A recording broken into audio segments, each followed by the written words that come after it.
Doctor Babasaheb आंबेडकरांनी एक छान वाक्य म्हणून ठेवलं आहे की आजार होऊच नाही अशी आरोग्य व्यवस्था निर्माण करा.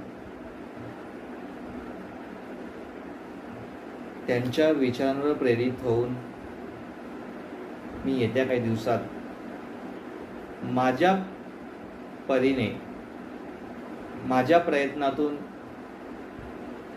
काही गोष्टी तुम्हाला सांगेन आणि मग तुम्हाला ठरवायचे की हो, यापासून आपण आजार होण्यापासून रोखू शकतो.